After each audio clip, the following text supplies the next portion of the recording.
Hello students, आज हम करेंगे सामाजिक विज्ञान पार्ट 2 मध्यकालीन विश्व के बारे में। स्टूडेंट्स, ये कुछ इम्पोर्टेंट क्वेश्चंस हैं जो मैं आपको कराऊंगी। पाठ करने से पहले आप चैनल को लाइक, सब्सक्राइब और शेयर करें। अभी हम शुरू करते हैं। जो हमारे एग्जाम में पूछे जाते हैं क्वेश्चंस, अति लघु उत्तरीय प्रश्न है ये, इनको ध्यान से करेंगे।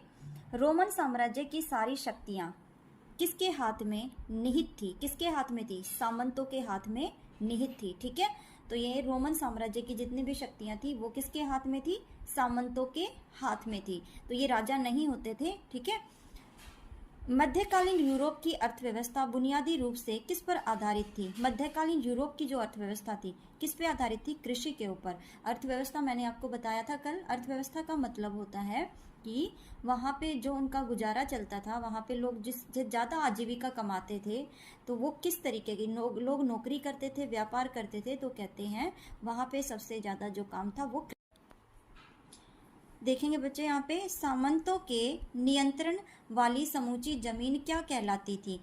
तो यहाँ पे बात करते हैं सामंतों की। सामंत किसे कहा गया है? सामंत वो कहते हैं जो जमीनों से पे नियंत्रण रखते थे। ठीक है, राजा नहीं कहलाते थे, ये नियंत्रण रखने वाले कहलाते थे। तो उसकी जमीन को क्या कहते हैं? तो वो उसको मेनर कहा जाता है। ठीक है, मातहत जमींदारों को दिया गया सामंत का अनुदान क्या कहलाता था? ये फीफ या यूइडम कहलाता था। ठीक है, अब लघु उत्तरीय प्रश्न हम एक बार करेंगे। सामंतवाद से आप क्या समझते हैं? ऐसी शासन व्यवस्था जिसमें राज्य की भूमि बड़े बड़े जमींदारों के अधिकार में होती थी उसे सामंतवाद कहते थे। ठीक है, आप समझ गए होंगे कि यहाँ पे राजा का अधिकार ना होके जो राज्य की जमीन होती थी और जिसके ऊपर जमींदारों का अधिकार होता था, ठीक है, तो उसे सामंतवाद कहते हैं। एकता और जागीर के बीच में क्या अंतर है? अब हम देखेंगे एकता और जागीर होती क्या है। एकता में प्रशासनिक जिम्मेदारी होती है, जागीर में प्रशासनिक जिम्मेदारी नहीं होती। अब बच्चे, एकता का मतलब होता है प्रशासनिक, यानी कि ये जो है सरकार के अधीन होती है। ठीक है, उसी की जिम्मेदारी होती है। लेकिन जागीर के अंदर उसकी जिम्मेदारी सरकार की नहीं होती। ठीक है, आगे दूसरा क्वेश्चन करेंगे। एकता में मुगलों द्वारा सैनिक कमांडरों को दिए जाने वाले क्षेत्रों की इकाई थी। ठीक है, एकता के अंदर जो था मुगलों के द्वारा, मुगल जो आपको पता है शासन आया था, मुगल शासन, सैनिक कमांडरों को, सैनिक जो होते थे वहां पे, को दिए जाने वाला क्षेत्रों की इकाई थी, जिसको एकता कहा गया है। जागीरदारी एक रुतबा था या पद होता था। आपको पता ही है कि जागीरदारी एक पद होता है। ठीक है, ये अमीर लोगों का एक साथ चलता था। जैसे अभी किसी का है, फिर उसके बाद जब उनके जो वंश के आएंगे उनको वो दी जाती है। तो जागीरदारी ऐसी थी, और ये एक उपहार के रूप में सैनिकों, कमांडरों को दी जाती थी और सरकार ही इन्हें देती थी। ठीक है, मनसबदारों के कर्तव्यों को उजागर करें। मनसबदारी होती क्या थी, अब उसके बारे में बताएंगे। मुगलों ने मनसबदार बहाल किए जो सैन्य और नागरिक जिम्मेदारियां निभाते थे। मनसब वास्तव में ओहदा या रुतबा होता था जो अधिकारी की योग्यता और उसके अधीन सैनिकों की संख्या के आधार पर तय होता था। अब बच्चे, आपका एक प्रश्न बनेगा कि मनसबदारी होती क्या है। तो यहाँ सबसे पहले हम देखेंगे कि मनसबदारी एक ओहदा या रुतबा होती है जो अधिकारी की योग्यता और उसके अधीन सैनिकों की संख्या के आधार पर तय होती है। ठीक है, और ये किसने की? मुगलों ने मनसबदारी बहाल की। ठीक है, ये क्वेश्चन आप ऐसे याद करोगे कि इनका क्या मतलब था, कि ये किन्होंने लागू की? तो मनसबदारी मुगल जो साम्राज्य था उनके राजाओं ने लागू की। ये एक रुतबा या ओहदा होता था। ठीक है, और इसमें जो सैन्य और नागरिक जिम्मेदारियां निभाते थे उन्हें मनसब, वास्तव में ओहदा या रुतबा कहा जाता था। दीर्घ उत्तरीय प्रश्न, अब बड़े उसमें क्या आएंगे? इस्लाम की प्रमुख शिक्षाएं जो हैं उनके बारे में बताना है। इस्लाम शब्द का अर्थ है धर्म की अधीनता और पालन, अर्थात ईश्वर के समक्ष संपूर्ण समर्पण। ठीक है, इस्लाम शब्द का अगर अर्थ आ जाए आपके पेपर में तो आप लिखोगे धर्म की अधीनता और पालन। ठीक है, अर्थात ईश्वर के समक्ष संपूर्ण समर्पण। इस्लाम के अनुसार ईश्वर एक है। बहुत आसान है, सभी धर्म की वही बात कि ईश्वर एक है।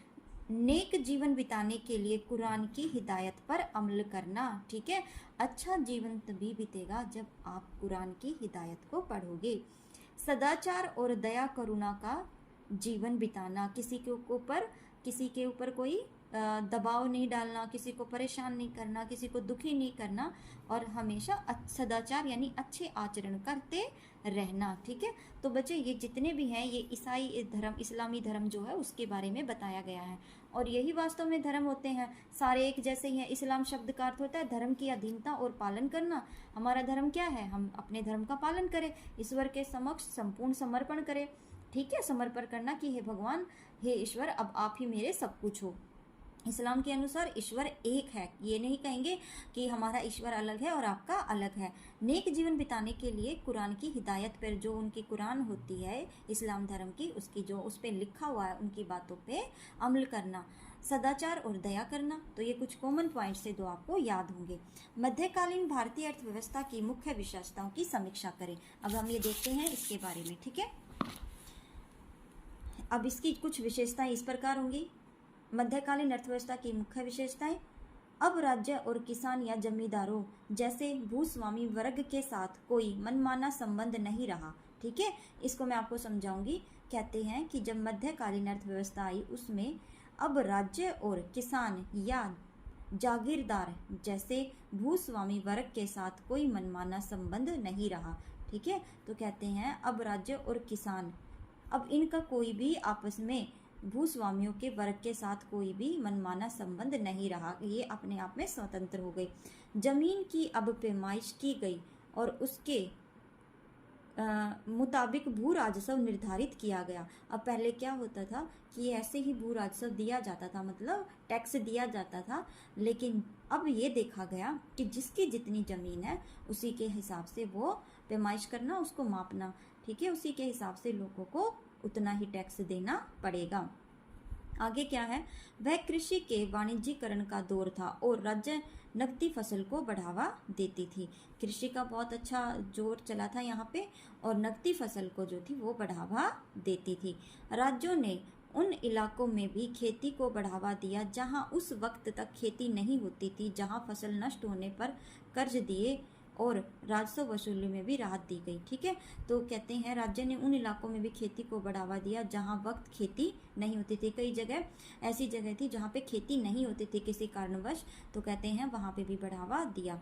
और जहां फसल नष्ट हो जाती थी, होने पर कर्ज दिए थे, उन्हें राजस्व वसूली में भी राहत दी गई, कि बाद में उनको राहत दी गई। ठीक है, तो बच्चे यहाँ देखेंगे कि अर्थव्यवस्था की मुख्य विशेषता या अर्थव्यवस्था मतलब वहाँ पे जो किसान लोग थे उनके साथ क्या क्या हुआ। पहले में क्या था कि उनका वो जो जमींदार होते थे, जागीरदार होते थे वो लोग, और वो स्वामी जो होते थे तो किसानों को परेशान करते थे, मनमाना संबंध बनाते थे। जैसे उनसे भाई ज़्यादा अच्छे संबंध होते तो कर कम लेना, परेशान करना, तो ऐसे इनका चलता रहता था। जमीन अब पैमाइश की गई, अब फिर जमीनों की पैमाइश यानी कि मापा गया और जिसकी जितनी जमीन थी उसके हिसाब से उनको कर देना पड़ा। और कृषि वाणिज्य का दौर था और फसल को बढ़ावा मिला, और इसमें जहाँ खेती नहीं होती थी वहाँ पे भी खेती करना शुरू कर दिया गया, और जिनके ऊपर ज़्यादा कर्ज था तो ऐसे उनको कर्जों को माफ़ भी किया गया है, उनको राहत दी गई। तो आशा करती हूँ आज की वीडियो आपको अच्छी लगेगी, और कल हम नई वीडियो के साथ फिर आएंगे। तब तक आप चैनल को लाइक, सब्सक्राइब और शेयर करो। Thank you.